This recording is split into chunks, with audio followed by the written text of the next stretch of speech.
Miss Alma.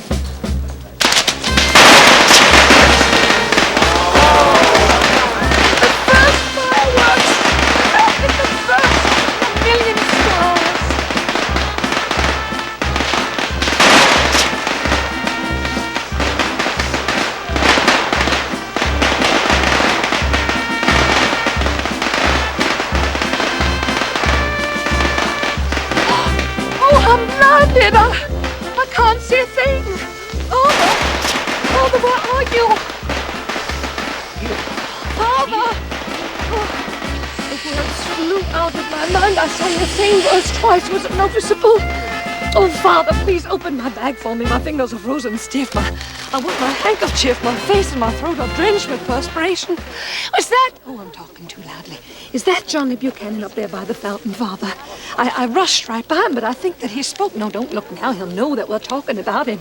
But I think that it is. Well, suppose it is. What of it now? Come on, sit down here, Alma. Oh, the Gulf wind is blowing. What a relief. Yes, that is John Buchanan. Thank you, Father. That's John Buchanan. He's been home for nearly a week, but he hasn't called or dropped by. Don't you think that's peculiar? Well, why peculiar? Oh, his mother stands guard over him like an old dragon. Just look at her keeping time to the music with her lorgnette, one arm hooked through John's, just terrified someone will snatch him from her. Listen, you just sit still. Listen to the music, Grace. Yes. Just sit here quietly until you get back a little composure. She'll pretend not to see me. I remember the last time John came home from college. No. It was the time before last. Yes, 2 summers ago, while he was still at Johns Hopkins. I was sitting on the front porch one evening.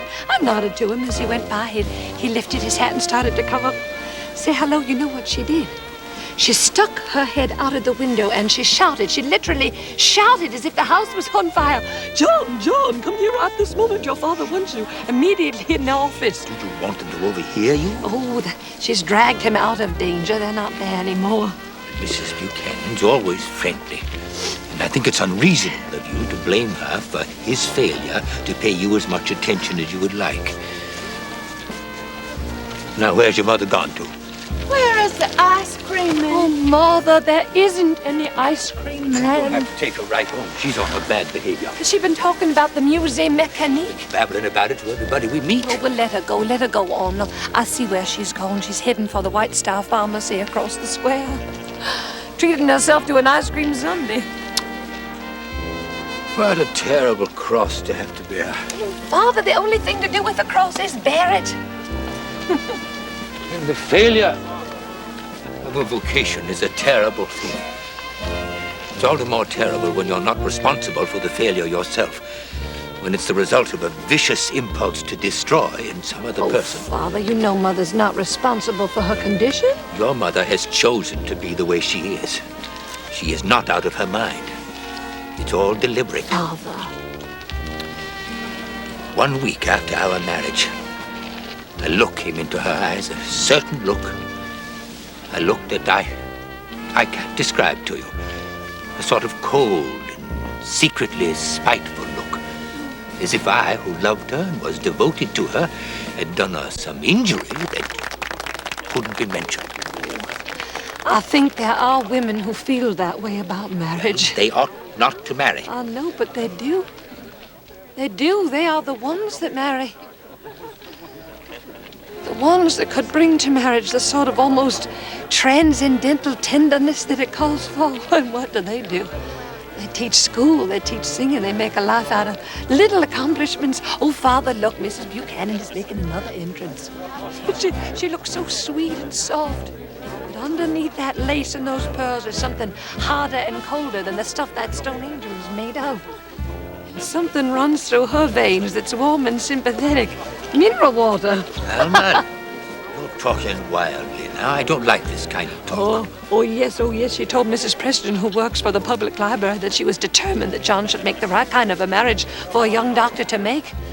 A girl with beauty and wealth and social position somewhere in the East. The Orient where the sun rises. John. I think you had better come home with me. No, not yourself. You're talking almost as wildly as your mother. Father, I'm sorry. Singing in public always leaves me feeling a little overexcited.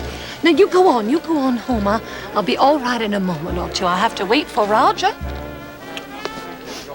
I don't know if I like you being seen so much or associated in people's minds with that rather peculiar young man. Father, you make me think of that story about the Quakers. One Quaker met another Quaker, and he said, "Everybody in this world is mad but thee and me, but thou art a little peculiar." Why do you laugh like that?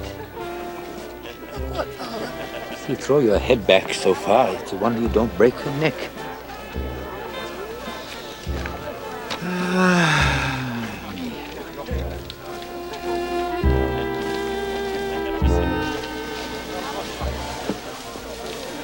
Good evening, Mrs. Buchanan. Why, Miss Alma, I want to congratulate you. I heard you sing, and I've never heard anyone sing with so much feeling.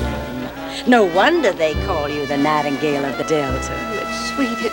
You'd have fibbed so I sang so badly. Oh, you're just being modest. Good evening, Miss Alma. Good evening, Miss Alma. Why, I thought you sang like a bird. Just like a bird? Oh, no. Huh.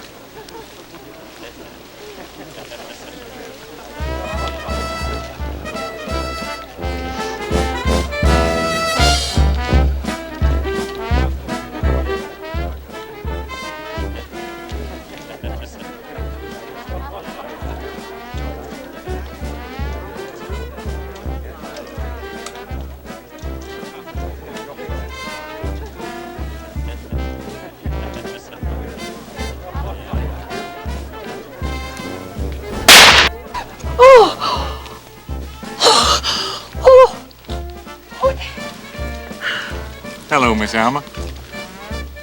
Johnny Buchanan!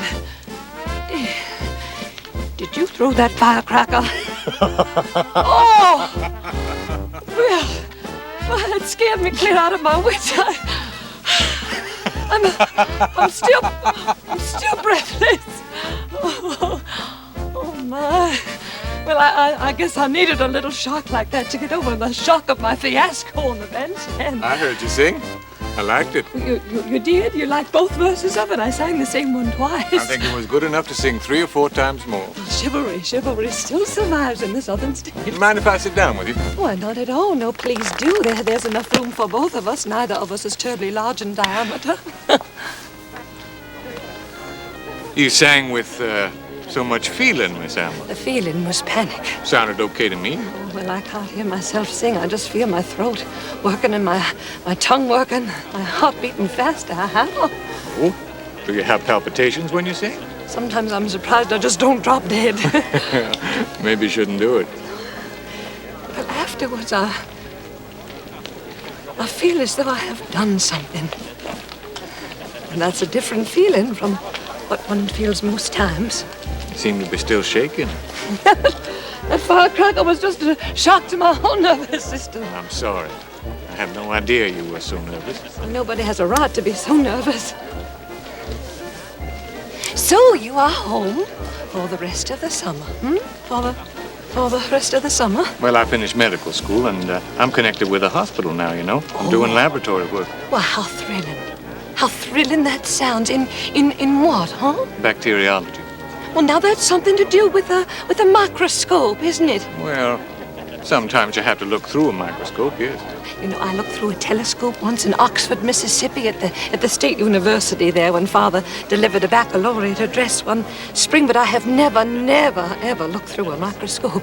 Tell me, what does one see? I mean, what is it like through a microscope, if that question makes any sense? Well, you see pretty much the same thing you see through a telescope. A cosmos. A microcosmos.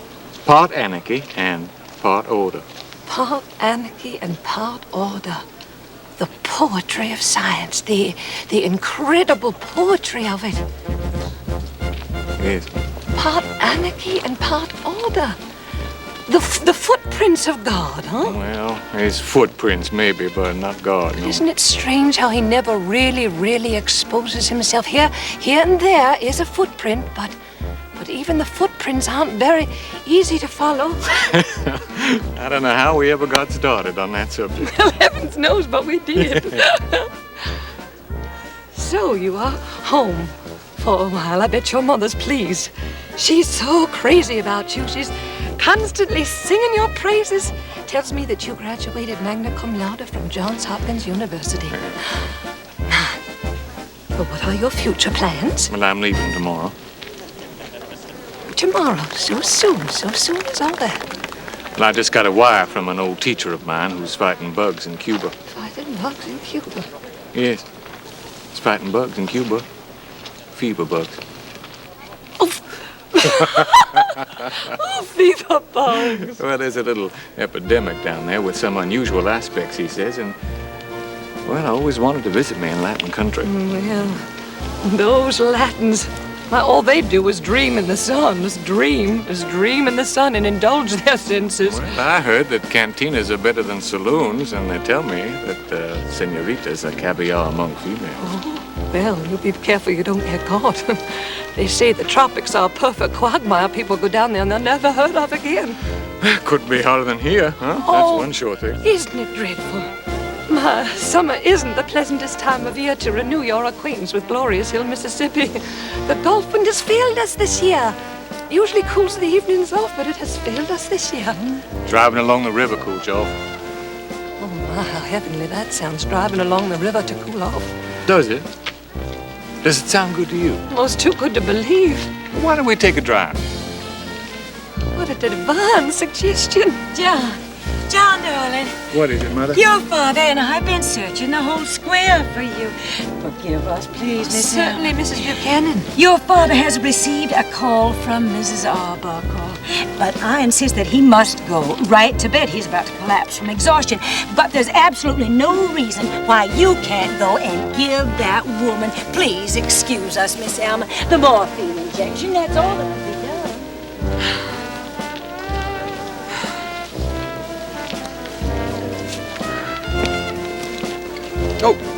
Oh, thank you very much. Bye, Miss Alma. Goodbye.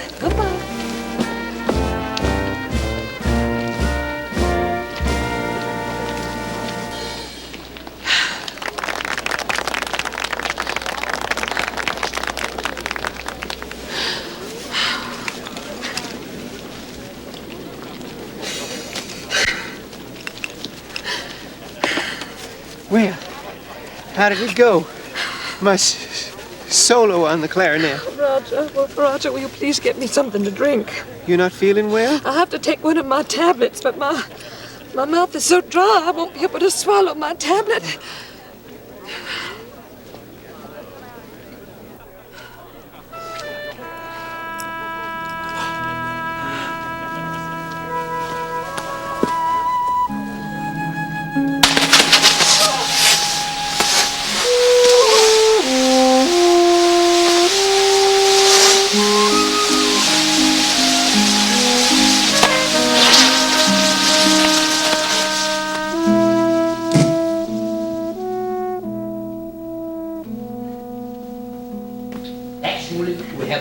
number of communicants as we've had for the past 10 years. But it's church attendance that's fallen off. Oh, 20%. Well, now, you just remember what old Dr. Hochter announced to his congregation one year. He said to his congregation, we haven't had any additions to the congregation this year, but we've had a number of valuable subtractions. No. You know, in the old days, before the church pension fund, a minister would stay in the pulpit as long as he could climb the chancel. Oh, yes, poor old Dr. Hochter, he hung on forever, much longer than his congregation. They say that it finally dwindled down to a pair of old ladies who hated each other so fiercely that one would sit in the front pew and the other so far in the rear that old Dr. Hochter couldn't tell whether she was there or not, except when she had the hiccups. I think a man should know when his term of usefulness has come to an end and let go. I'm going to retire next year. Oh, Father! You don't come into your pension for another 5 years. Whatever will we live on when I make teaching singing? Well, the bishop has hinted to me that if I don't feel able to continue, it might be arranged for me to come into my pension a little sooner than I'm due to get it. Oh.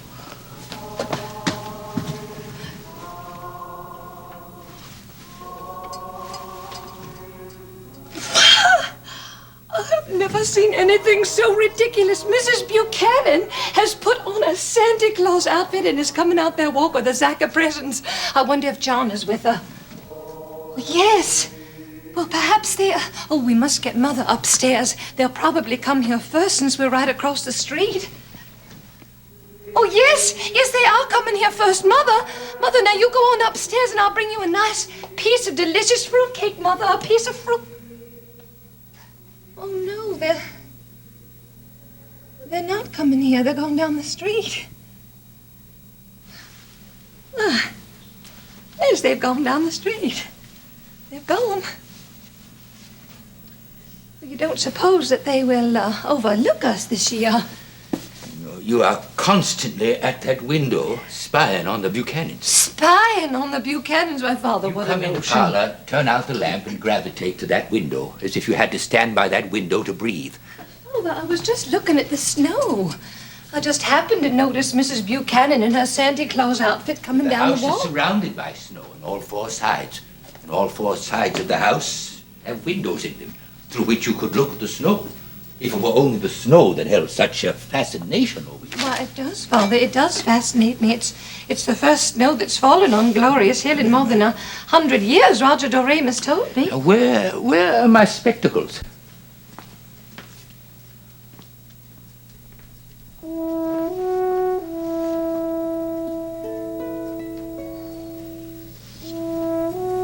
They're not going to come here at all.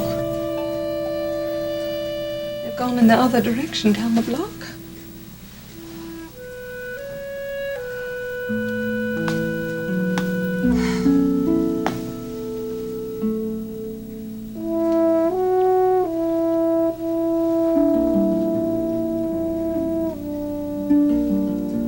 Snow reminds me of an old proverb. Before you love, you must learn how to walk over snow and leave no footprint.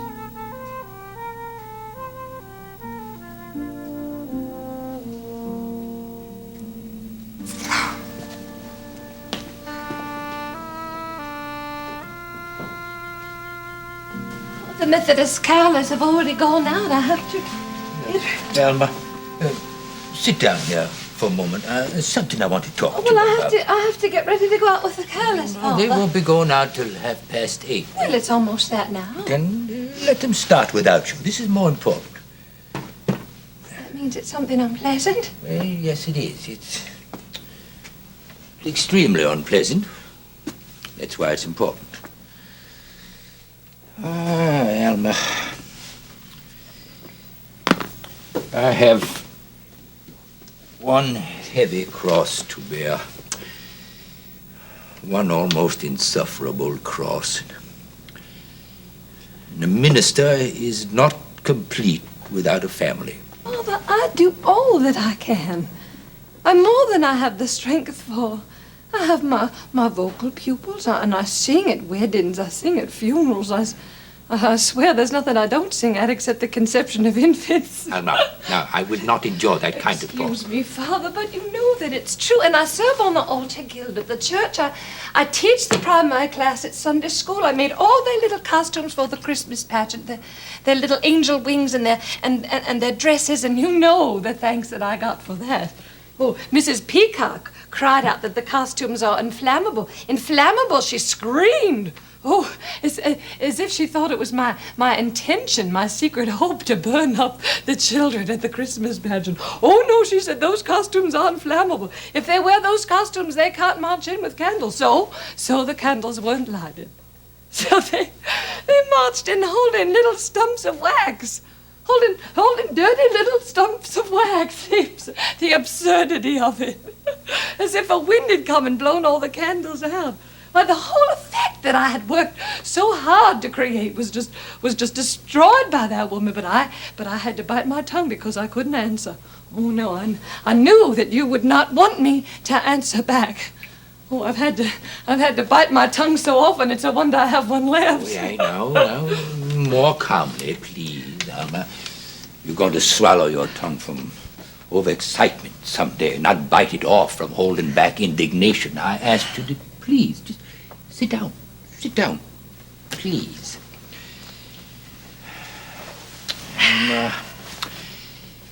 Because of the circumstances, and I mean your mother's condition, which is pitiable, and the never outlived notoriety of your Aunt Albertine and the Musée Mécanique. Why can't we forget something that happened 15 years ago? Because other people remember. Well, I'm not going to run off with Mr. Otto Schwarzkopf. Now, please, we must discuss this quietly. Discuss what quietly, Father? What?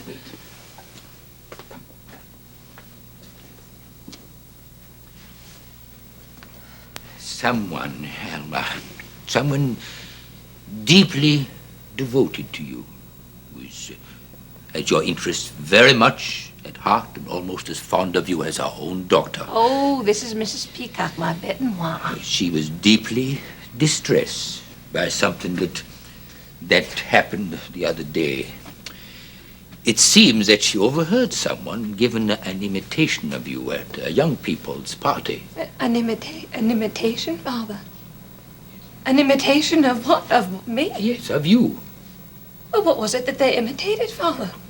The point is... No, please tell me. I have to know. I want to be told. I must know. What they were imitating was your singing, I think, at a wedding. My voice? They imitated my voice? No, not your voice, but your gestures and facial expressions. Oh, well, this, leaves me quite speechless. You are inclined to dramatize your song. You know, just a bit too much. You get carried away by the emotion of it. And that's why you choke sometimes and get hoarse when you're singing. Mrs. Peacock says that sometimes you weep. No, that's not true. It's true that I feel the emotion of a song. Why, even a little song like The Voice That Breathed o'er Eden, or Promise Me, or Because. Why, even commonplace little songs like I Love You Truly, they have a sincere emotion, and a singer must feel it, and when you feel it, you show it. Why, a singer's hands and her face are part of a singer's equipment. Even a singer's heart is part of her equipment. That's what they taught me at the conservatory. I sometimes wish you had not gone to the conservatory. Well, all right then, Father. I'll just give up singing everything. The thing for you to give up are your affectations, Alma, your little put-on mannerisms that make you seem, well, rather peculiar to people. Not just singing I'm talking about. It's your ordinary conversation. You get carried away by your emotion or something. I don't know what. Neither does anyone else. And you express yourself in the most fantastic and high-flown phrases. Your hands fly about your head like a couple of wild birds. I'll just give up everything, Father, just all my social efforts, The thing for everything. you to give up are this little band of eccentrics, this little collection of misfits that you've gathered about yourself and that you call your club. Won't you say that we'll be meeting here next Monday? What a cruel thing to say about a group of sweet and serious people who get together because of interests in common, cultural interests, who want to create something vital in this town. These young people are not the sort of young people that it would be an advantage for you to be identified with. And one thing more. What else, Father? Is it true that you go to the square with a sack of crumbs? What? Is it true that you go every day to the square with a sack of crumbs that you throw to the birds? I scatter breadcrumbs for the starving birds, that's true. Well, have you thought how it would look to people? I thought it only concerned myself and the birds. Well, it's little things like that. An accumulation of them, Alma. Little mannerisms, little habits, little peculiarities of behavior. They are the things that get people known as eccentrics. And eccentric people are not happy, Alma. They're not happy people. Eccentrics are... What are you doing? I can't open the box. I can't open the box. I can't open the box. Amatol tablets? So here, give them to me. Give them to me. Alma, listen to me. It was this hysteria that was the beginning of your mother's condition. I can't breathe.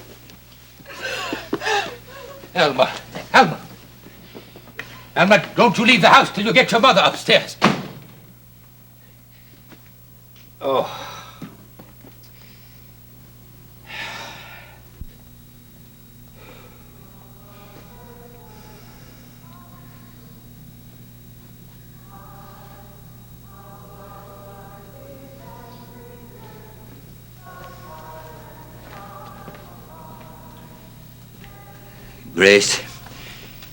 Grace, it's Christmas Eve. We're having callers, so you must go up to your bedroom and I'll bring you a nice piece of fruitcake. No. No, not until you've given me the letter. You've hidden it from me. Albertine's last letter, it's got the new address of the Musée Mécanique on it. Now you listen to me, Grace. Albertine has been dead for 15 years. She and her paramour both died in a fire 15 years ago when Mr. Schwarzkopf set fire to the Musée Mécanique. Oh, I remember the address. It's 7 Pearl Street. Now, I must keep that in my mind. That's the new address of the Musée Mécanique. It's 7 Pearl Street. Or was it 17? Look there, see, there's callers now. Call us and look at yourself. Just look at yourself. Go, get upstairs now, quickly. Go, go. No, upstairs, go quickly.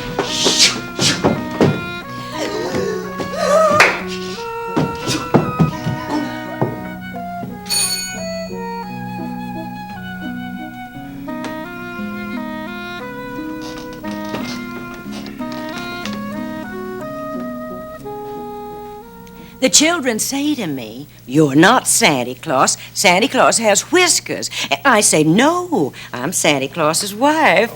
They're so surprised. Of course. I'm sure they must be delighted. Tickled to death. Having a wife gives him such a respectability. And how has Grace been lately? Well, a little disturbed. Oh, all the excitement in the air, don't you think? Mrs. Santa Claus has something for her, but if she's a little disturbed, we'll just put it under the tree. Is that Miss Elma? Oh, it is. How lovely. Joyeux Noël. How pretty you look, Miss Elma. I was afraid we'd miss you. Well, I sang one carol and my throat felt scratchy.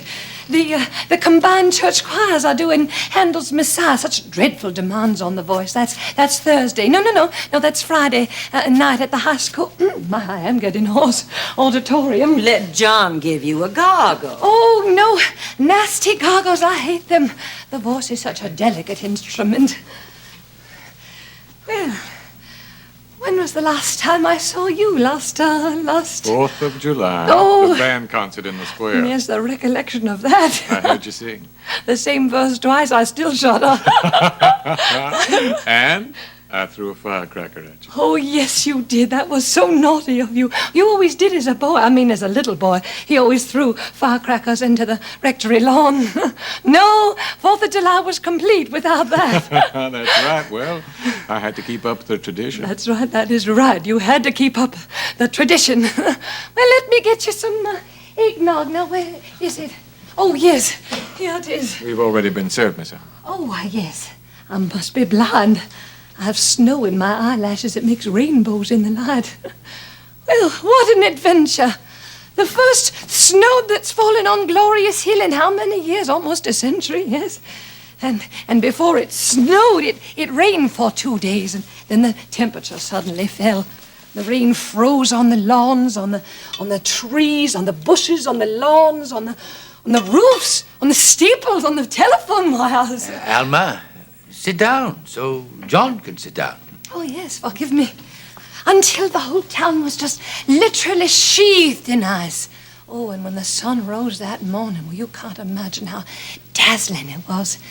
It made you suddenly see how dull things usually are. Oh, and the trees are just like crystal chandeliers turned upside down. It's just like fairyland. Exactly like fairyland. And I wish I had 5 cents for every time I heard somebody say that. Little John's been north so long it's made him a cynic. Oh, have you lost patience with our romantic cliches? Little John, I can see that your shoes are still damp. We call him Little John, and his father we call Big John, although Little John is almost twice as tall as Big John is. How tall is Little John? As tall as Jack's beanstalk. Oh, as tall as all that. As a boy, he was so indifferent to the ladies, but those days are all gone now. Every morning, cards and letters that high to the junior Dr. Buchanan in green, pink, and lavender ink with all the odors of springtime. Ma, what a success he's going to have as a doctor. His waiting room will be as large as a railroad station. Well, at least that large and probably with an annex. But his love is bugs. He's specializing in something I can't even pronounce. Bacteriology. He told me that last 4th of July. That's very good. Graduated magna cum laude from Johns Hopkins with the highest marks in the history of the school. Already, think of it, 7 fine offers from the staffs of various hospitals in the East and one in California. Well, all the gifts of the gods were showered on him. I wanted to have 5 sons, but I only had 1. But if I had had 15, I don't think it would have been reasonable to expect that one of the lot would have turned out quite so fine. Your mother's proud as a peacock.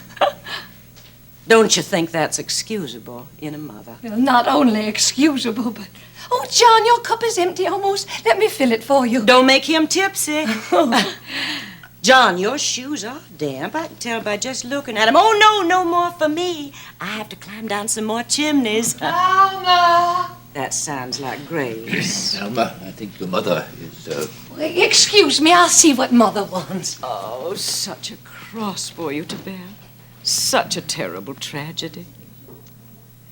Little John, I think we had better be running along. The reindeers must be getting restless. I knew it. You have caught cold. For God's sake, Mother. John.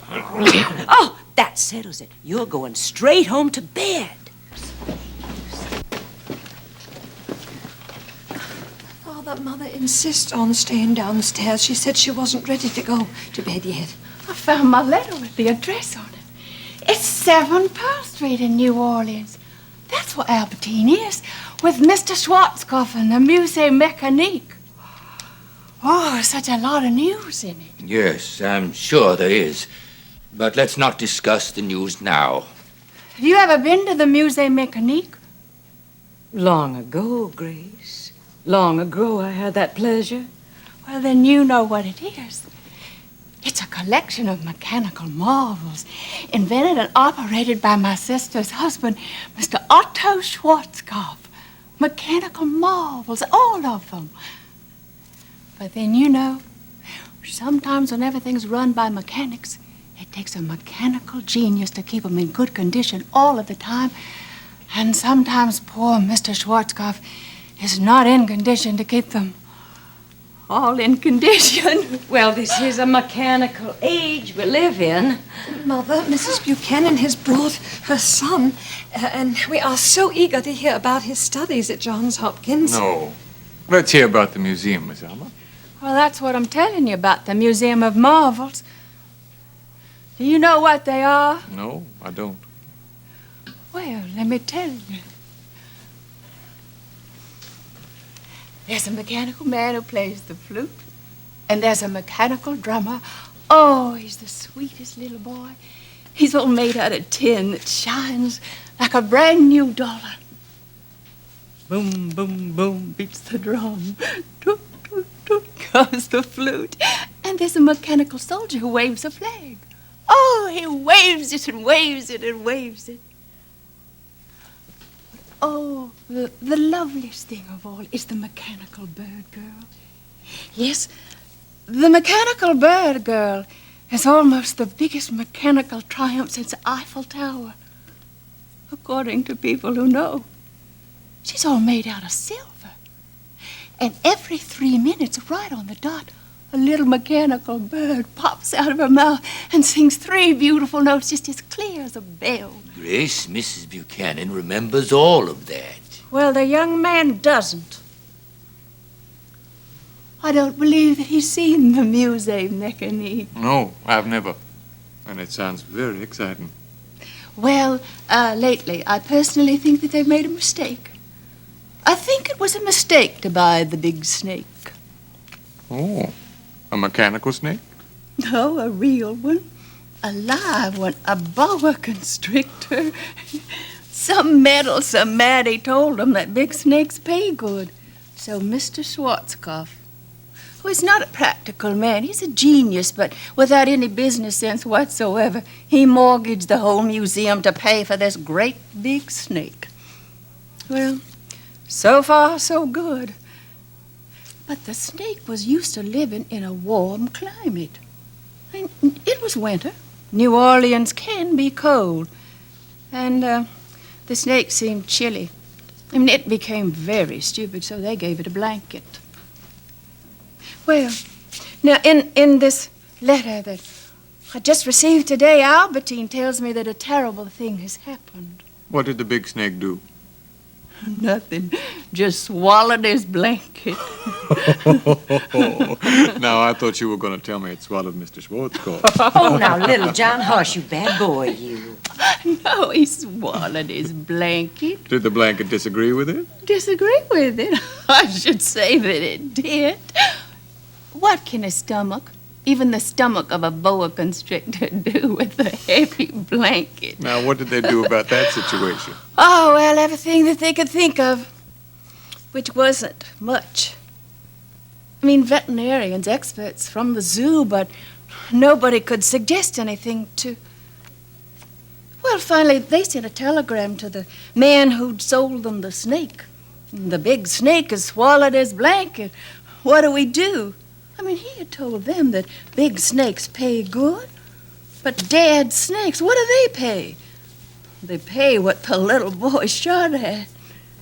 Well, do you know what the man who sold him the snake wired back?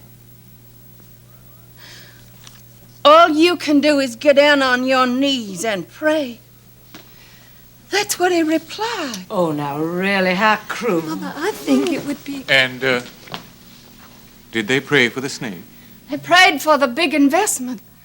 I mean, they should have stuck to mechanics at the museum, but somebody had told them that big snakes pay good. Mother, it's past your bedtime. You go on upstairs and I'll bring you a delicious piece of fruitcake. Won't that be nice? Yes, if you really bring it. Merry Christmas, everybody.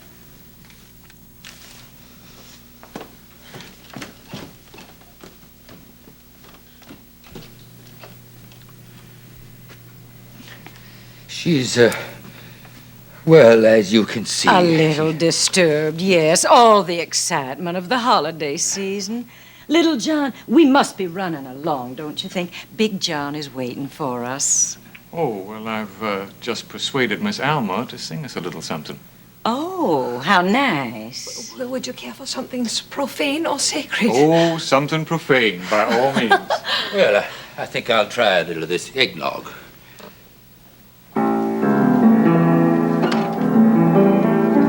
Oh, how lovely. Before I forget, I have some gifts to put under your tree. Where is your Christmas tree? Well, this year we've put it in Father's study. This way, Mrs. Buchanan. Let me show you. So gracious of you every season to do this. Let me go. Yeah. My fingers are so stiff from the coal I can hardly hit the right keys. Shall we sit by the fire? Oh, that's a good idea. That's a wonderful idea. No, as I remember, you sing very well, Miss Alma. Well, thank you, thank you. Don't they call you the Nightingale of the Delta? Sarcastically, perhaps.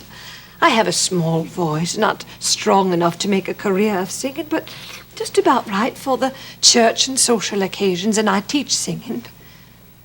Let's talk about you, your life, your plans. Such a wonderful profession, being a doctor.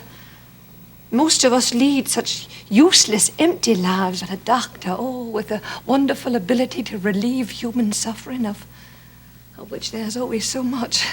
Well, I don't believe that it is just a profession. I believe it's a vocation. Yes, I think that it is something to which some people are just appointed by God, just divinely appointed.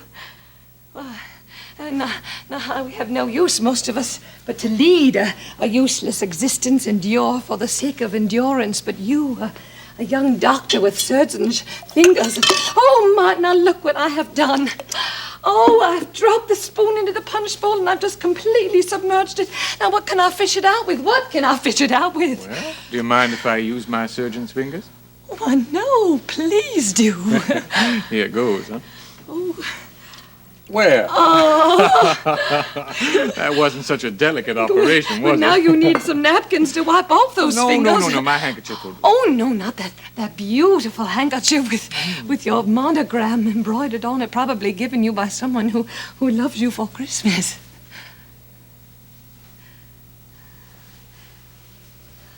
I suppose that you are totally booked up, as they say, for the remainder of your time home from the laboratory? Just about all. Well, there's a group of young people with interests in common coming here to the rectory Monday evening. I know you would like them so much. Maybe you'd be able to drop by for a little while. Well, what sort of interest do they have in common? Oh, vaguely cultural, I guess. We write things, we read things aloud, we criticize and discuss. And what time does it start, this meeting? Oh, early, at 8. I should try to make it. Oh, now don't say try as if it required some Herculean effort. All you have to do is cross the street. We serve refreshments, both liquid and solid. Well, then, you reserve me a seat by the punch bowl, huh? Well, that gives me a splendid idea. I will serve punch. Fruit punch with claret in it. Do you like claret? Oh, yes, I'm crazy about it. Oh, well, we start so early. You know, we finish early, too. You'll have plenty of time for something exciting later on. Your evenings are long ones. I know that. I'll tell you how I know that. Your room is opposite mine. How do you know? Your light shines in my window. At 2 or 3 in the morning? Or 3 or 4 in the morning. Wakes you up? Why, yes. Well, you should have let me know, Miss Alma. You should have complained. Oh, goodness, no, why would I do that? Well, if it... Well, it... But it doesn't. What? Wake you up, disturb your sleep. Oh, no, I'm already awake. You must not sleep very well, or maybe you're getting home from late parties, too. Well, the first supposition, I'm afraid, is the right one. I'll prescribe some sleeping tablets for you. No, you misunderstood me. I finally sleep. I wasn't complaining. And what is the matter? What is the matter? I don't understand that question.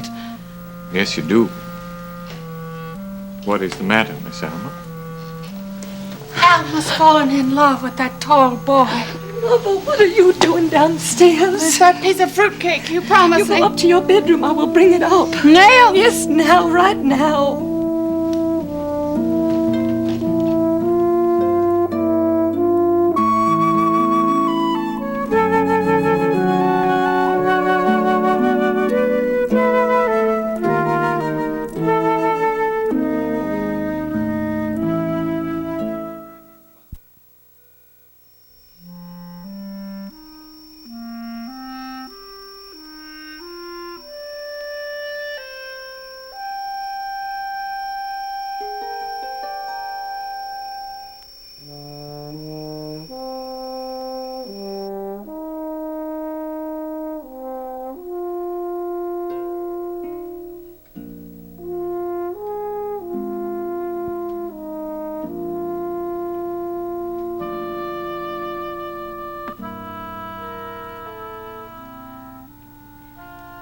Son, Yes, Mother. you mustn't misunderstand me about Miss Alma. Naturally, I feel sorry for her, too. But precious, precious. In every southern town, there's a girl or two like that. People feel sorry for them. But, darling, they keep at a distance. They don't get involved with them, especially not in a sentimental way. I don't know what you mean about Miss Alma. She's a little bit quaint. She's very excitable, but there's nothing wrong with her. Precious, can't you see? Miss Alma is an eccentric. You mean she isn't like all the other girls in Glorious Hill? There's always at least one like her in every southern town. Sometimes, like Miss Alma, rather sweet. Sometimes even gifted. And I think that Miss Alma does have a rather appealing voice when she doesn't become too carried away by her singing. Sometimes, but not often, pretty. I've seen Miss Alma when she was almost pretty, but never quite. There are moments when she has beauty. Those moments haven't occurred when I was looking at her. However, Miss Alma's looks are beside the point. Her eyes are fascinating. Goodness, yes, disturbing. No, quite lovely, I think. You know, they're never the same for 2 seconds. The light keeps changing in them like a running stream of clear water. They have a demented look. Oh, Mother, she's not demented. Oh, you should see her in the square when she feeds the birds. Talks to them, calls them, here birds, here birds, here birdies. Holding out a hand with some scraps of bread. Ah. Son, I think your hair is still damp. Lucky that Mother peeped in. Now, let me rub that hair dry. My boy is such a handsome boy, and I'm so proud of him. I can see his future so clearly, such a wonderful future. I can see the girl that he will marry, a girl with every advantage. Nothing less will do. Girl with money? Everything, everything. Intelligence, beauty, charm, background. Yes, wealth too. Not to be sneezed at money, especially in the wife of a young doctor. Yes, Mother can see her future daughter-in-law. Healthy, normal, pretty. Girl like all the others, huh? Superior to the others. And sort of smug about it. Oh, people have to be slightly smug sometimes. Even a little bit snobbish. People who have a position have to hold it. Well, she won't be tiresome, will she? Oh, heavens, no, how could she?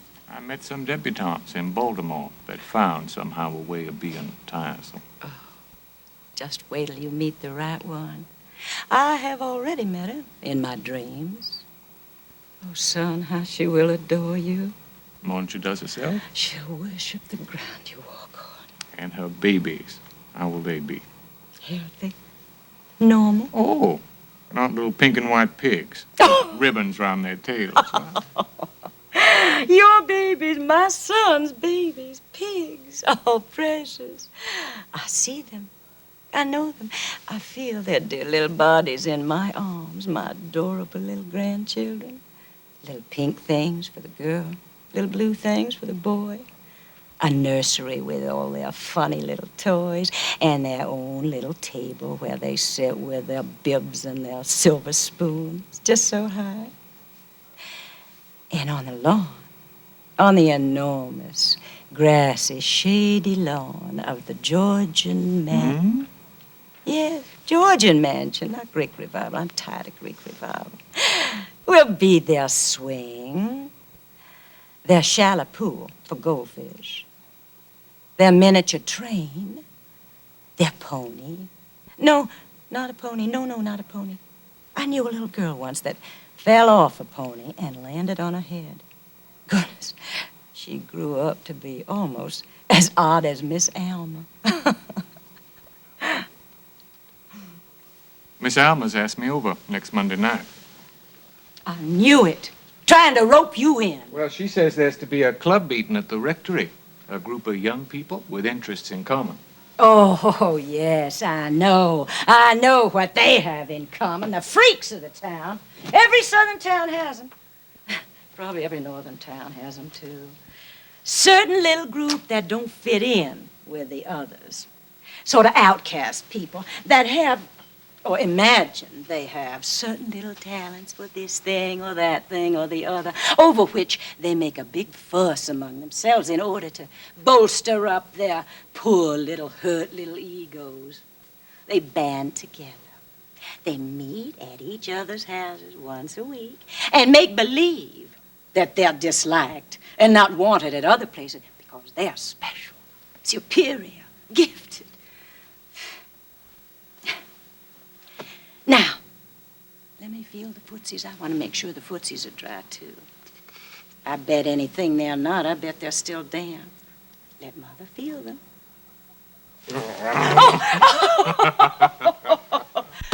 What enormous little footsies. You know, Mama, I never dreamed you could be such an old tiger. Well, tigress, I mean. Every mother's a tiger when her son's future happiness is threatened. Mama, I'm not in love with Miss Alma. If that's what you're scared of. I just respect her. For what? I don't quite know what it is.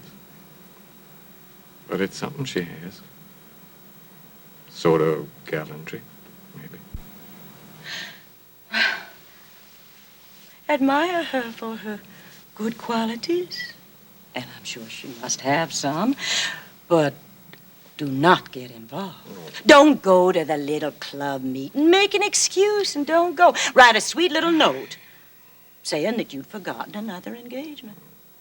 Oh, let Mother do it. Mother can do it sweetly. There won't be any hurt feelings. Now, give me that cigarette. I won't leave you to smoke it in bed. That's how fires start. I don't want us all burned up like the Musée Mécanique. Oh, did the museum burn? Oh, goodness, yes. That's a story. But it's too long for bedtime.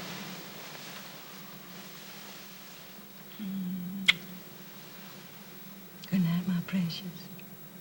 Sleep tight.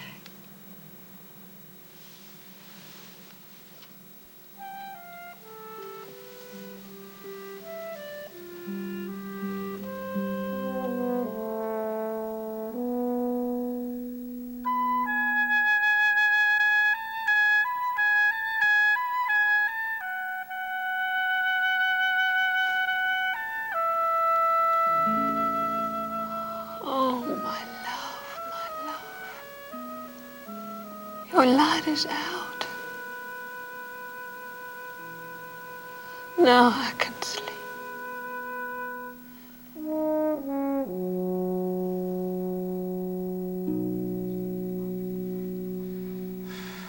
I think it's a question of whether or not we have a serious purpose.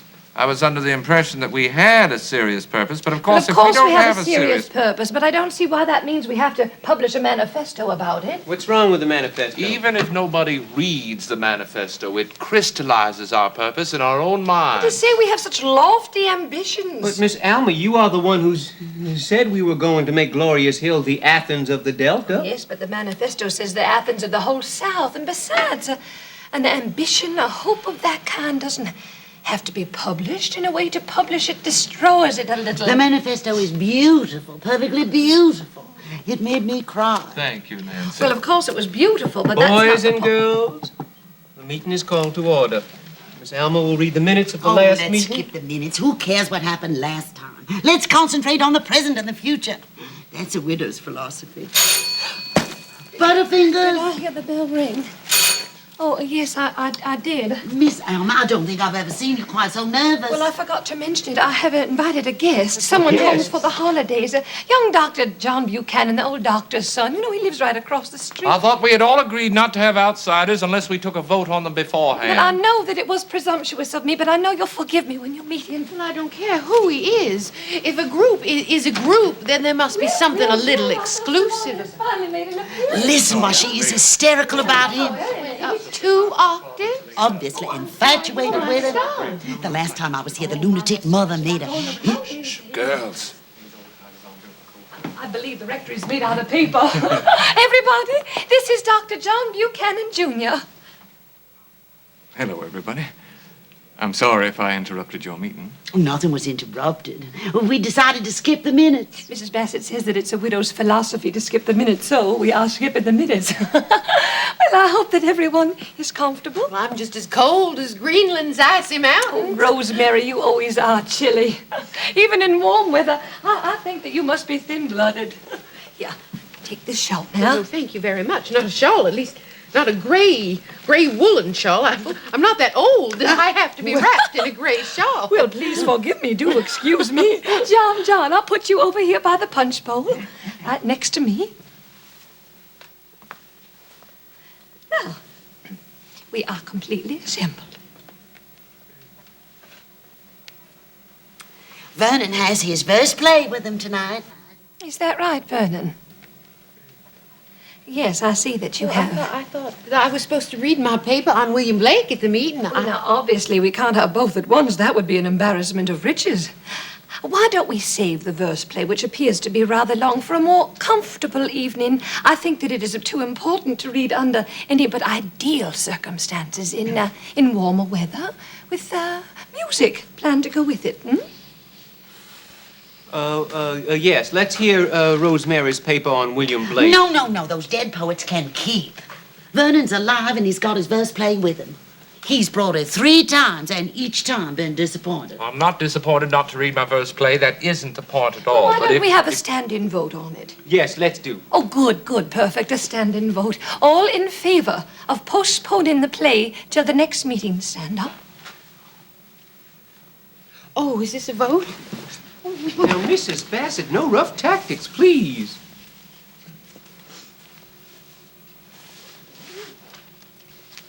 So, we will save the verse play for the new year.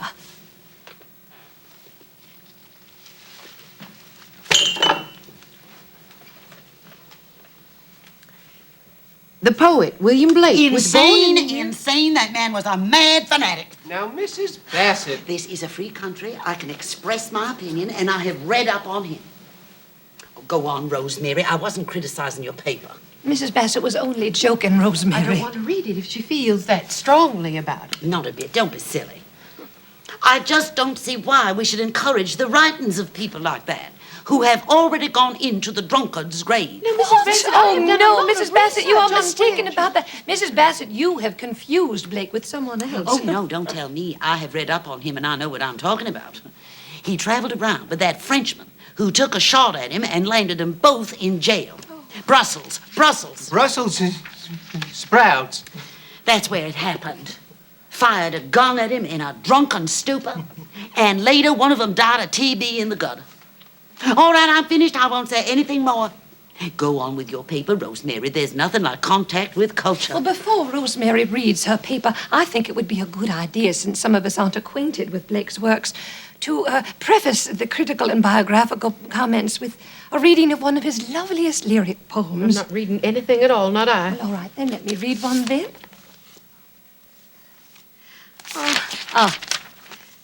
This is called Love's Secret.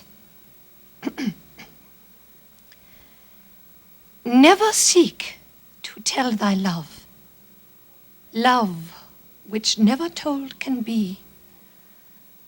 For the gentle wind doth move silently, invisibly. I told my love, I told my love, I told him all my heart. Trembling, cold, and ghastly fear, did my love depart. No sooner had he gone from me than a stranger passing by, silently, invisibly, took him with a sigh. Oh, Honey, all right, that isn't the man I meant. I was thinking about the one who wrote about the bought red lips. Who was it wrote about the bought red lips? You're thinking about a poem by Ernest Dowson. Oh, the doorbell again.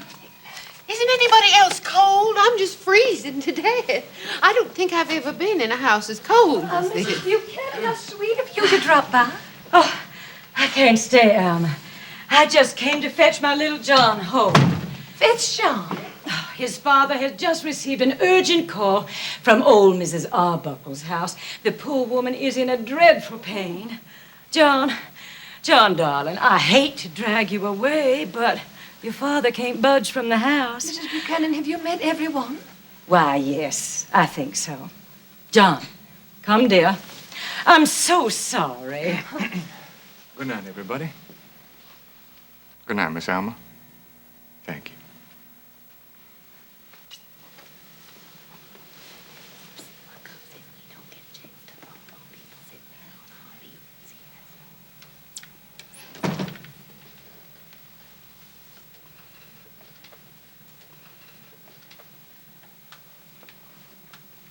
Shall we go on with the meeting?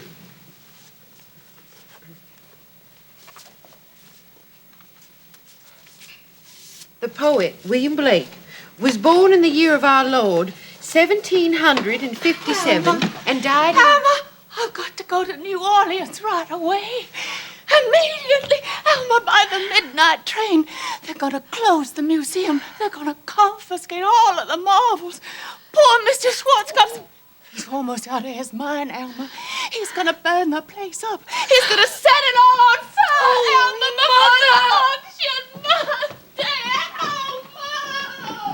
I think we'd all better go. Poor Miss Alma. I move the meeting adjourned. I'll second the motion. Poor Miss Alma. I knew it was a mistake to have us meet here. Nobody comes to the rectory anymore. This always happens. The mother invariably makes a scene of I some don't kind. understand what happened in New Orleans. Shh, Rosemary.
Why, it's you, Miss Alma. Your father, please. Something the matter?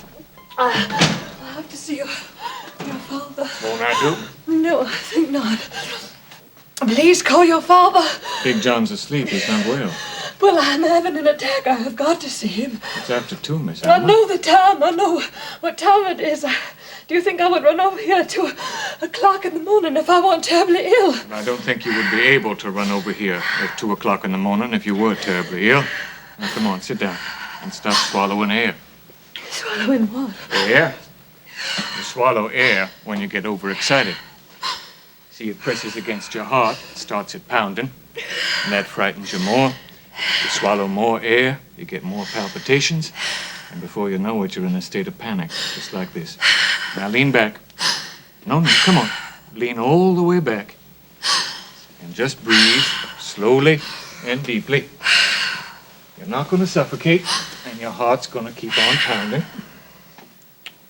Oh, my, now. Look at those fingers. I'm surprised at you. You got them all clenched up like you're getting ready to hit me. You going to hit me, huh? Let those fingers loosen up now. I can't. I can't. You couldn't sleep? No, I couldn't. I couldn't sleep. You felt walled in. The room started getting smaller. Yes, I felt walled in. Suffocated.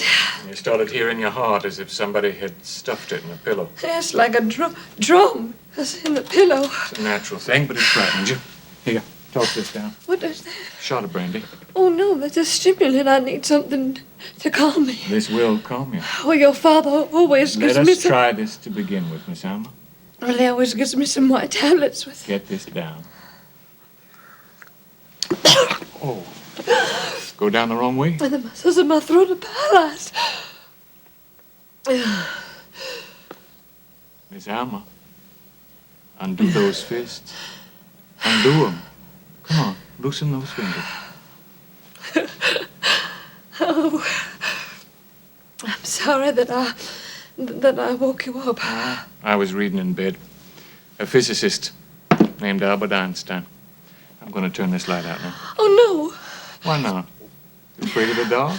Oh, yes, I am. It's not going to be very dark. Watch. There. See? Now I'm going to open up the shutters and you can look at the stars. But I'll tell you what I was reading about.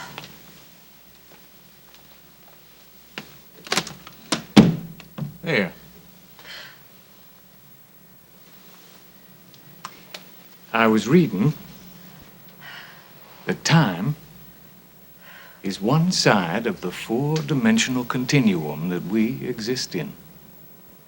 I was reading that space is curved. It turns back on itself instead of going on indefinitely like we used to believe. And it's hanging adrift in something even less than space. Hanging like a soap bubble. Something less than space. Where is the... Brandy? It's right here. Your throat muscle's still paralyzed? No, I think I can get it down now. There. Oh. Yeah. You know, Miss Alma, I don't think there's anything wrong with your heart. Just a little functional disturbance, but we'll check it out for you. Why don't you unbutton your gown? Unbutton? Yeah, just the top part of Well, your I gown. hadn't I better come back in the morning when your father is... Oh, sure, if you'd rather. My fingers... My fingers won't work? Oh, they're frozen. Now, let me do it. Oh, they're little pearl buttons. There.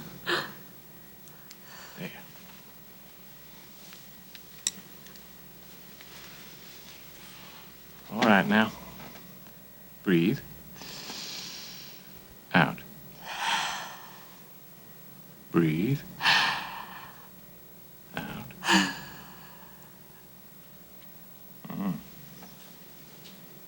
Well, what is it that you hear in my heart?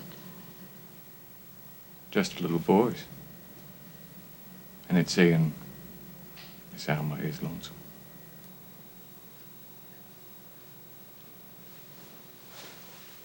Oh. Well, if your idea of helping a patient is to ridicule and insult her... My idea of helping you, Miss Alma, is to tell you the truth. But, oh, how wise and superior you are, John Buchanan, Jr., graduate of John Hopkins magna cum laude. Ah, as brilliant as the branches after the ice storm, and just as cold and inhuman. Oh, my, yes, you put us in our place tonight. My little collection of eccentrics, my club of fellow misfits. Oh, yes, you sat among us like a lord of the earth, the only handsome one there, the one superior one. And oh, how we all devoured you with our eyes. You were just like holy bread being broken among us, but snatched away, just fetched home by your mother with that lame excuse about Mrs. Arbuckle's turn for the worse. Well, I called the Arbuckles better, much better, they said. There was no doctor called. Oh, I suppose that you are right to despise us. My little club of the faded and the frightened and the desperate and the out and the lonely. You don't belong to that club, but I'll hold an office in it. Hush, Miss Alma, you're going to wake up the whole house. Oh, wake up my wealthy neighbors. Oh, no, I mustn't do that. Everything in this house is comme il faut. Even the clock makes music when it strikes. You hear it. It sounds just like the voice of your mother calling you. John, John, we have to go home now.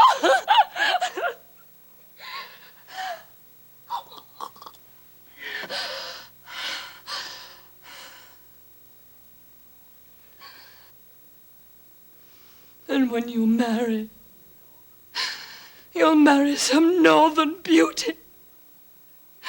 She will have no eccentricities. Oh, her hands will have such repose, such perfect repose. They won't fly about her like wild birds. Reach out in the night. When she cries out in the night, fly up, reaching out for something, nothing clutching at space. Please, Miss Alma, you're exhausting yourself. No, the bride will have beauty. Admirable family background. No lunacy in the closets. No skeletons. No musée mécanique with a shady past, but everything perfect and regular, just like the ticking of that clock. John, darling, what on earth is the matter down there? Nothing. Go to sleep, Mother. Is someone badly hurt? Yes, Mother. Hurt.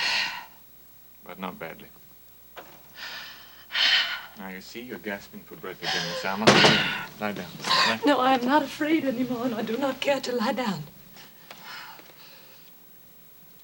Well, perhaps after all, that outburst did you some good. Yes. Yes. Oh. I'm so ashamed of myself. You ought to be proud of yourself. You know, it's surprising how few people there are that dare in this world to say what is in their hearts. No, I had no right to talk to you like that. I was stupid. I was. I hurt you. No. I hurt myself. I exposed myself. Father is frightened of me, and he's right. On the surface, I am still the Episcopal minister's daughter, but there's something else. Yes. There's something else. What is it? Something else that's frantic. A doppelganger. A doppelganger. Fighting for its life in a prison of a little conventional world full of walls and... What was it that you said about space when you turned the light out? Space, I said, is curved. Then even space is a prison. Yeah. It's not infinite. A very large prison. It's even large enough for you to feel free in, Miss Alma. Oh. Your fingers still frozen?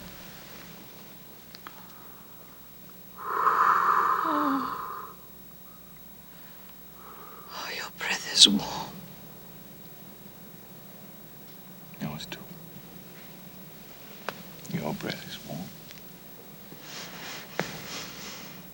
All human breath is warm. So pitifully. So pitifully warm and soft as children's fingers. Brandy worked quickly. You know what I feel like now? I feel like a water lily on a Chinese lagoon. I will sleep, perhaps. But I won't see you again. And I'm leaving next Monday. Monday? Aren't there any more meetings we could go to? You don't like meetings. Well, the only meetings I like are between two people. Well, we're two people. And we have met. Did you like our meeting? Yes. Then meet me again. Well, I'm going to take you to see Mary Pickford at the Delta Brilliant tomorrow.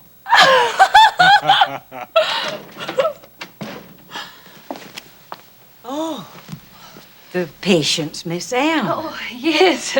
Miss Alba is the patient. Oh, forgive me, please, for disturbing you. Good night.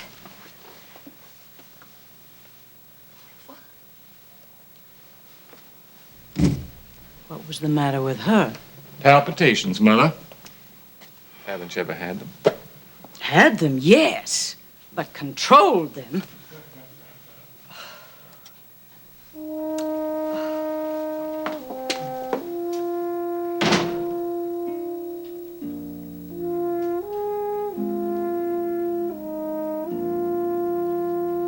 Is it in focus, Miss Alma?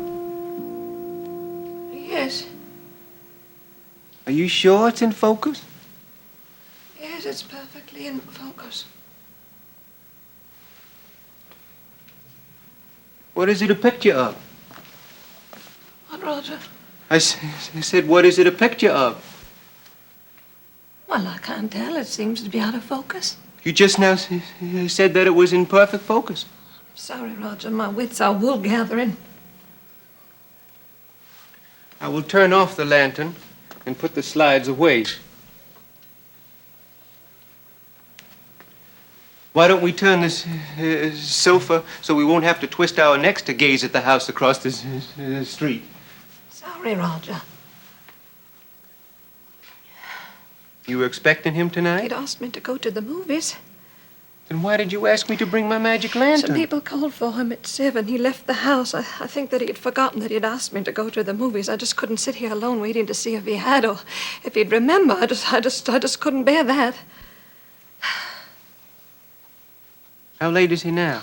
It's 25 minutes. I think I would go and give him up then. I have almost.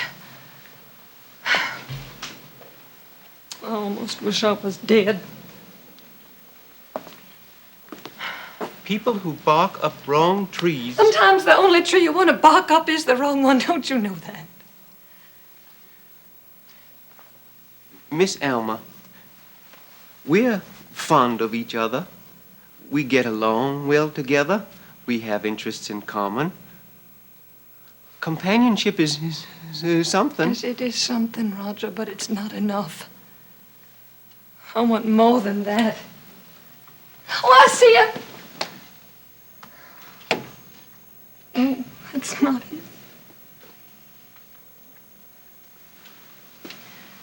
You and I, Roger, we have no desire for each other.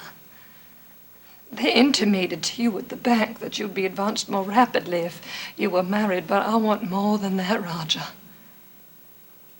Even if all I get in the end is a button, like Aunt Albertine.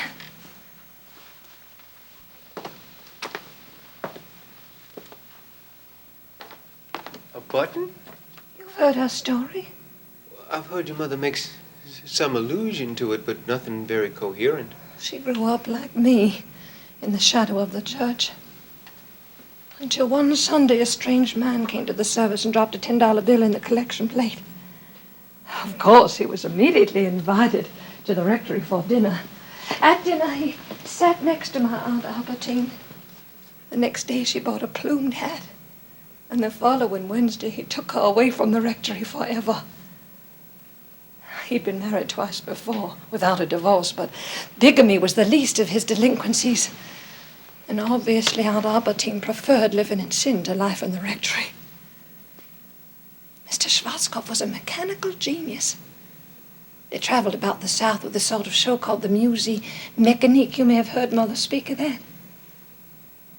It's a collection of mechanical marvels created by Mr. Schwarzkopf. Among them was a mechanical bird girl. Oh, she was his masterpiece.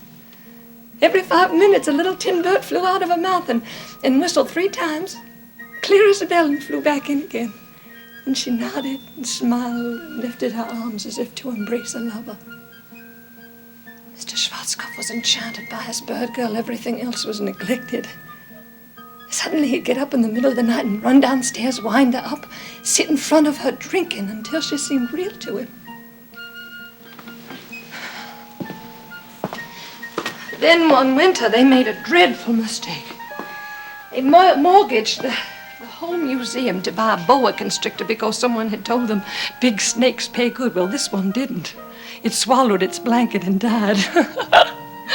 You may have heard Mother speak of that, but not of the fire. No, she refuses to believe in that fire.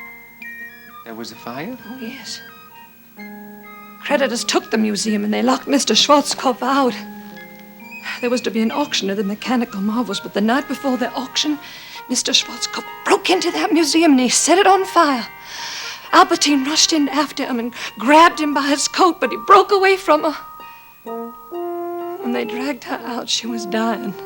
But she was still holding on to that button. Some people, she said, don't even die empty-handed. What did she mean by that? The button, of course. That was all that was left of her darling Mr. Schwarzkopf.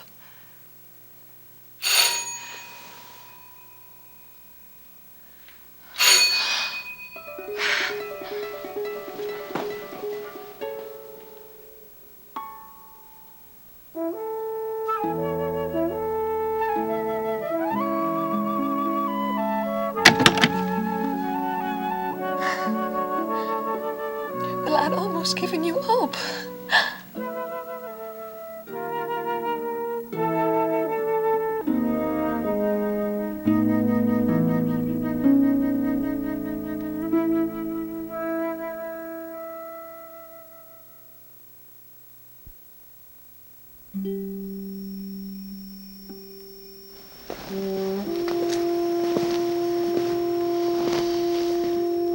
May we stop here for a moment? You're not cold. No.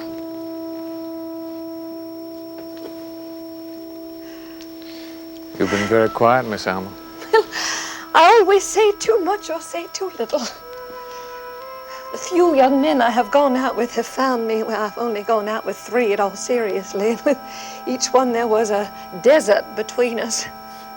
What do you mean by desert? Oh, wide, wide stretches of uninhabitable ground. I would try to talk, and then he would try to talk, and we would both talk quite a lot, but then it would be exhausted, the talk, the effort. I would twist the ring on my finger so hard sometimes it would cut my finger, and he would look at his watch as though he'd never seen a watch before. We both knew that the useless undertaking had come to a close. At the door, he would say, "I'll call you." And "I'll call you" meant goodbye. Would you care much? No, not about them. And about what would you care? They only mattered as shadows of some failure that would come later. What failure? Oh, a failure. Such as tonight. Tonight is a failure. I think it will be a failure.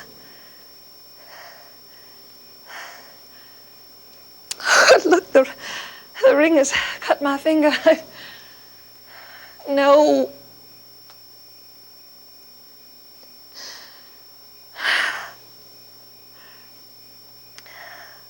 I have to be honest. I cannot play any kind of a game.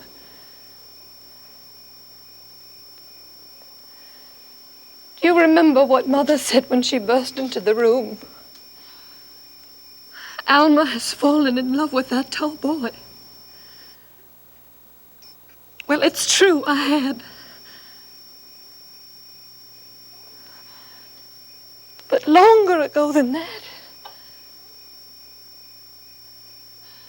I remember the long afternoons of our childhood when I had to stay indoors and practice my music. I could hear your playmates calling you, "Johnny, Johnny." Oh, how it used to go through me just to hear them call your name. I ran to the window just to watch you jump the porch railing. Stood at a distance halfway down the block just to keep in sight of your torn red sweater, racing about in some vacant lot you played in. Johnny. Yes, it had begun that long ago. That early, this affliction of love. And it has never let go of me since. But it's kept growing. I've lived across the street from you all the days of my life, a weak and divided person. Lived in your shadow. No, in your brightness. Your strength, your sickleness.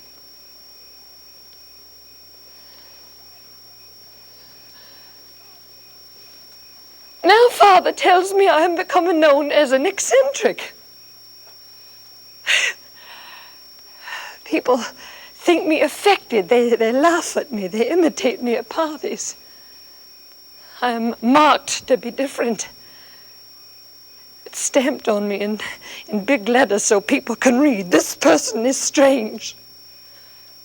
Well, I may be eccentric, but I'm not so eccentric that I don't have the ordinary human need for love. I have that need, and I must satisfy it in whatever way my good or bad fortune will make it possible for me.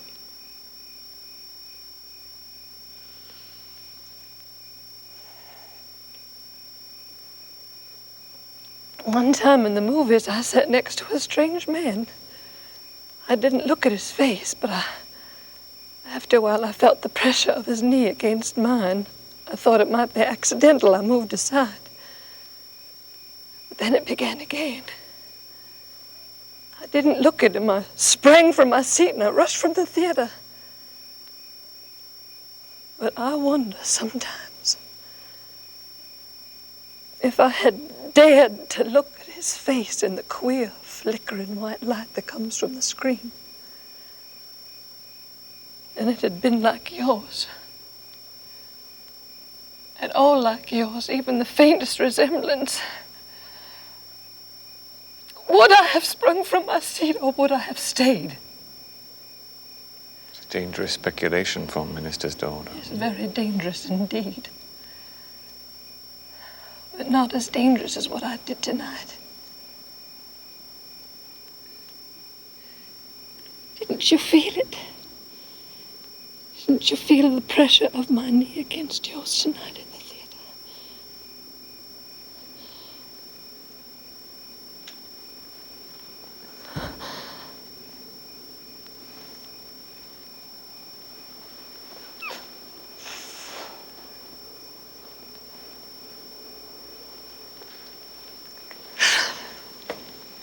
I have embarrassed you. Yes. Well, I told you I had to be honest.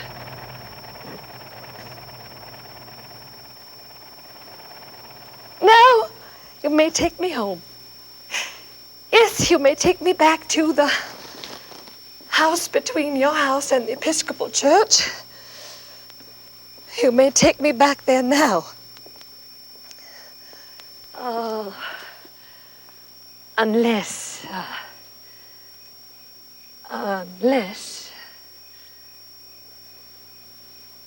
Unless what, Miss Alma?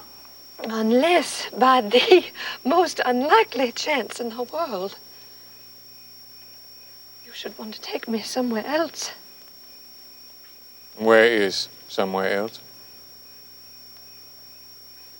Anywhere where two people can be alone. Oh. I told you I had to be honest. We are alone in the square. I was thinking A room. of a little room with a fireplace. One of those rooms that people engage for now, huh? Bottle of wine and a bucket of ice. Oof. No. No ice. One of those red wines that come in straw-covered bottles from Italy. I think they call it Chianti. Just 4 walls and a fireplace. Well, I'm glad you include a fireplace, Miss Alma, because that might be necessary to take the chill off. Are there such places? Yes. There have been such places since the beginning of time. Little rooms that seem empty even when you're in them, but have sad little tokens of people that occupied them before you. Sprinkle a light pink powder on the dresser, hairpin on the carpet, a few withered rose petals. And in the wastebasket, of course, an empty pint bottle of some inexpensive whiskey. Yes, and there is such a place in Glorious Hill even. Do you know where to find it? Oh, I could find it blindfolded. You've been there often? I grew up in this town. Yes, I remember the place. Oh, Miss Alma, it wasn't very attractive. I don't think you'd like it. I would like it with you. Well, you might think that you would until you got there, and then discover that you didn't.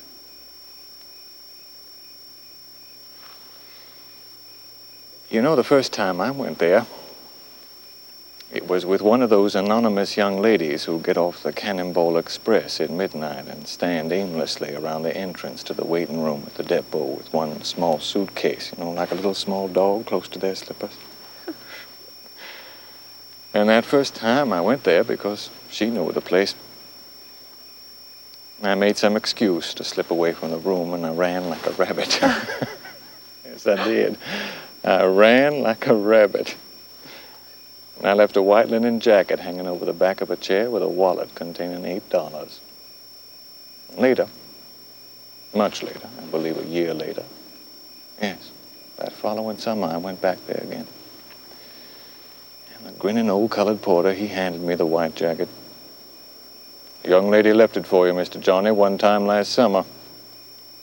No, the wallet was still in the pocket, and in the wallet was a note from the lady.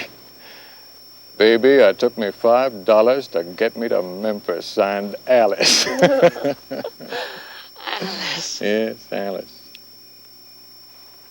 Oh, Miss Alma. You wouldn't like the place. You really wouldn't care for it. Besides, it's New Year's Eve, and it's going to be crowded there. After all, you're not unknown in this town. You're the Nightingale of the Delta. Oh, now, I know there wouldn't be people you'd run into at church. John, I want to go there. I want to be in a small room with you at midnight when the bells ring. You're quite sure that's what you want? Do you see any shadow of doubt in my eyes? No. No, not in your eyes, but of course you know it might turn out badly. It would be an experiment that might fail so miserably that it would have been much better not to have tried it, because you know, Miss Alma, or do you know, that regardless of how it was, I mean whether or not it went well or very badly, you must know that I couldn't. You couldn't go on with it. Well, I know that. There are many practical reasons. Oh, many impractical reasons. I know all of that. And the most important one is the one that I'd rather not say, but I guess you know what that is. I know that you don't love me.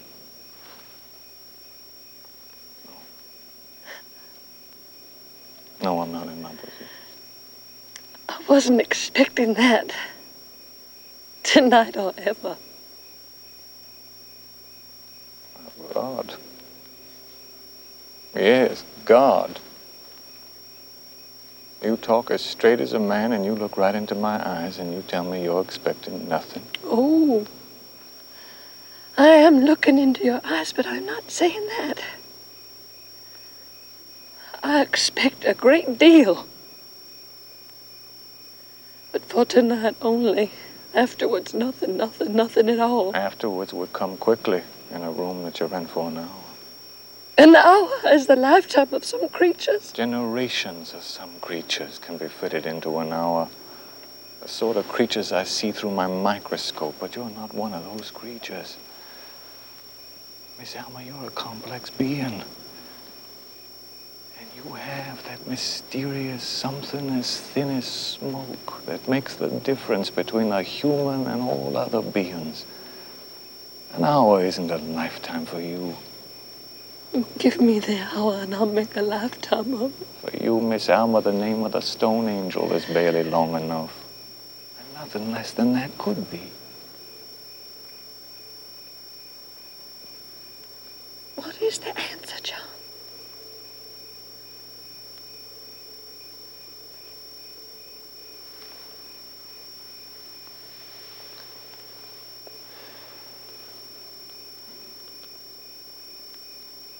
Excuse me a minute now. I will find a taxi.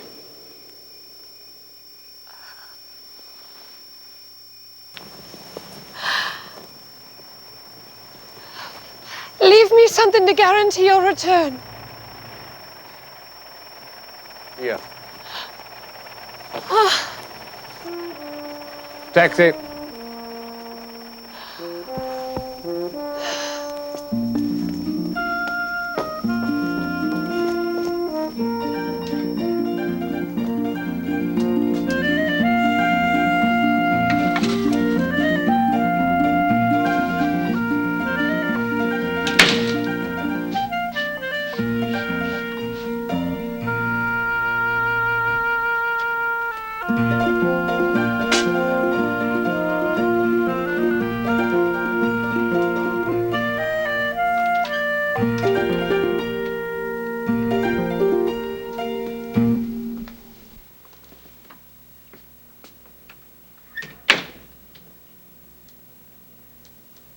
The room is cold.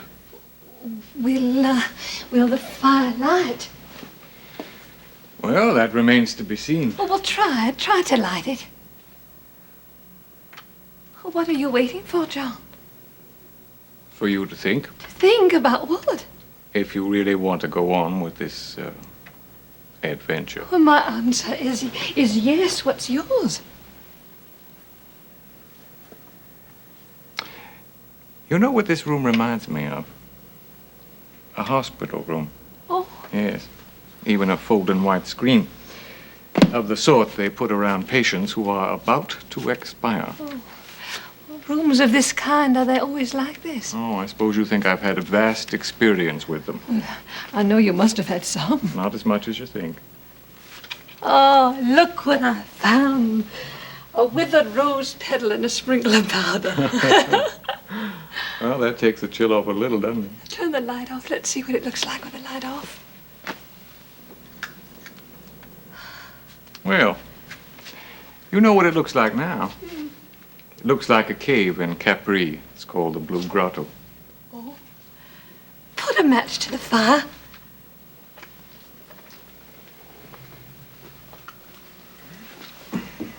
Logs are damp. Well, there's paper underneath them. Well, paper's damp, too. Try. I will try, Miss Alma. I will try. But you know, I told you it might turn out badly. Yes, I know. You warned me.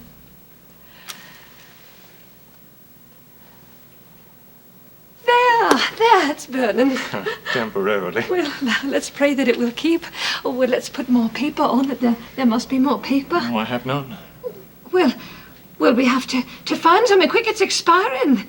Well, quick, ring for the boy. Ring for the boy. We must have a fire to take the chill off this room. Miss Alma, are you quite sure that a fire is going to take the chill off the room? Miss Alma. This plume will burn. Don't. This plume will burn. Something has to be sacrificed Alma, to a Miss fire. Alma, the fire's out. It's gone out. Nothing's going to revive it. Nothing. Take my word for it.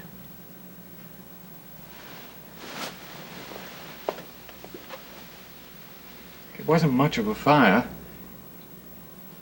Never got started. Now it's out. I know sometimes things say things for people.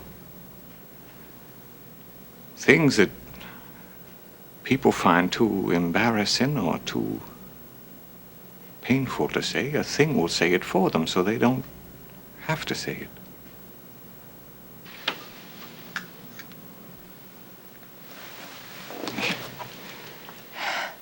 Now you're twisting your ring. Oh, gently a failure can happen. The way that some people die. Lightly, unconsciously. Losing themselves with their breath. Why call it a failure? Well, I call a spade a spade. I have to be honest. If I had had beauty and desirability and the grace of a woman, I would not have to be honest, but my eccentricities make it necessary. I think your honesty is the plume on your hat, and you ought to wear it proudly. Well, proudly or not proudly, I shall wear it.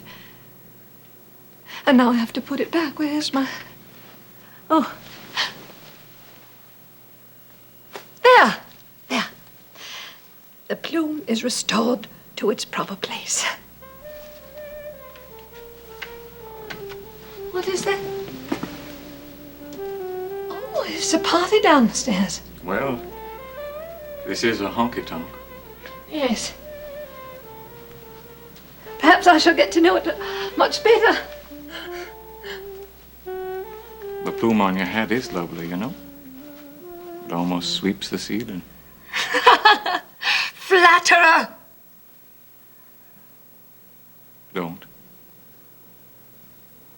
We have to still like each other, please. Don't be harsh.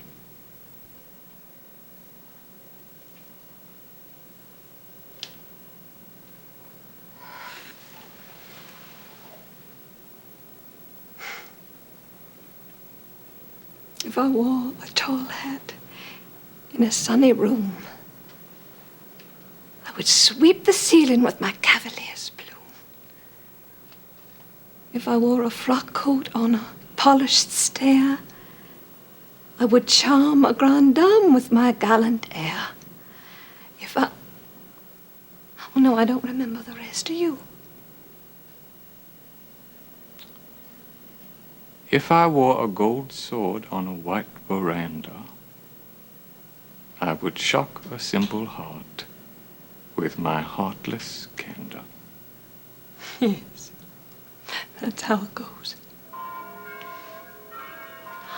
There it is.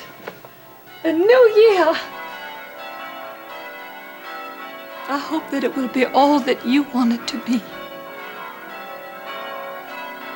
What a strange way to spend New Year's Eve. Going to a Mary Pickford picture, having a long conversation in a cold square, and coming to a small room where a fire would not light in spite of our invocations. But now it's a new year. Another stretch of time to be explored and discovered and entered. And who knows what we will find in it? Perhaps the coming true of our most improbable dreams. I am not ashamed of tonight. I think that you and I have been most honest, even though we failed.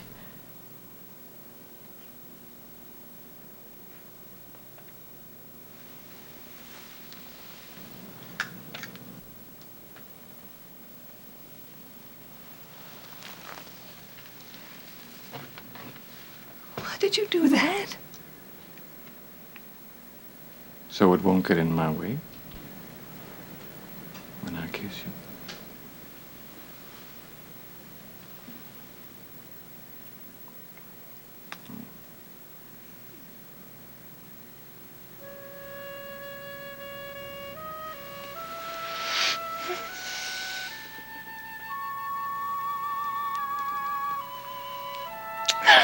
Oh. John, look. Look, John, I don't dare to believe it. Where did the fire come from? No one's ever been able to answer that question.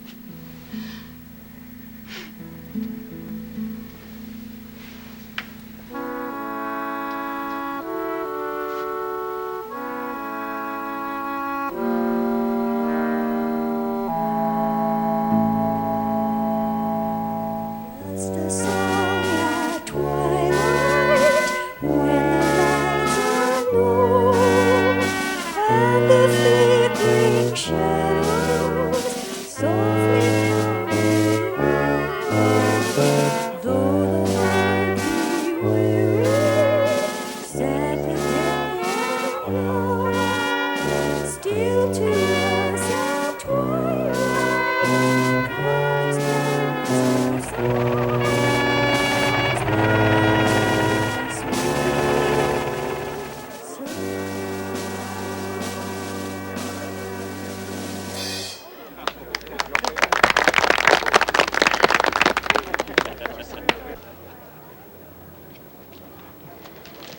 How did you like her voice? Well, she sang all right. Her face was blank. She didn't seem to know what to do with her hands. I don't think she sang with any emotion. That girl is one of my former vocal pupils. I used to teach singing here, so I feel that I have a right to be critical. I used to sing at public occasions like this, but I don't anymore. Oh, why don't you anymore? I'm not asked anymore. No, why is that? You're a stranger in town. I'm a traveling salesman. Oh? A salesman who travels? Well, you're younger than most of them and not so fat. I'm just starting out. The pyrotechnical display is late in starting. Oh, what did you say? Oh, the fireworks, I said they ought to be starting. I don't suppose that you are familiar with this town? No. This is Glorious Hill, Mississippi. Population 5,000 souls and an equal number of bodies. An equal number of bodies. That's good. Isn't it? My name is Alma. Alma is Spanish for soul. Usted habla español, señor? Poquito. ¿Usted habla español, señorita? También un poquito. Sometimes un poquito is plenty. Ah, yes. And we have to be grateful for it. Sit down and I'll show you a few of our historical landmarks.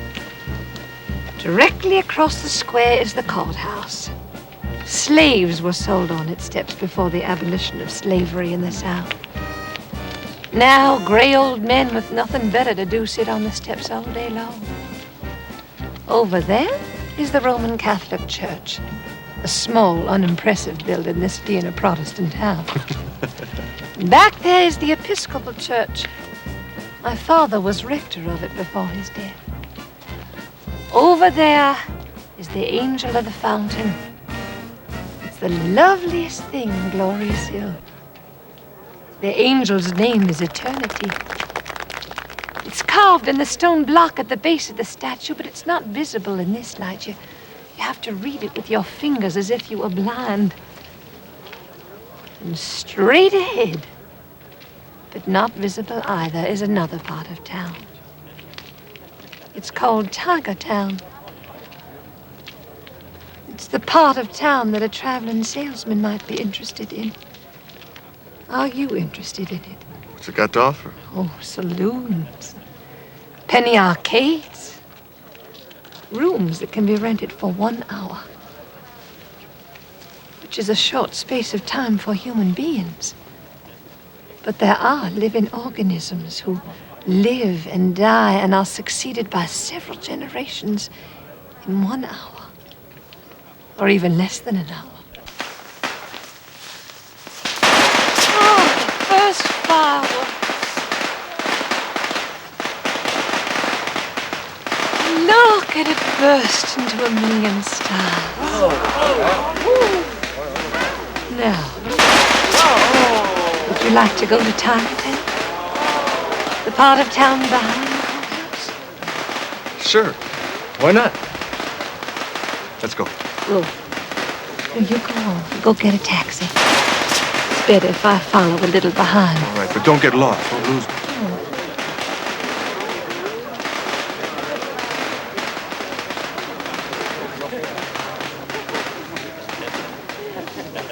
I'm not going to lose you before I've lost you.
Thank you.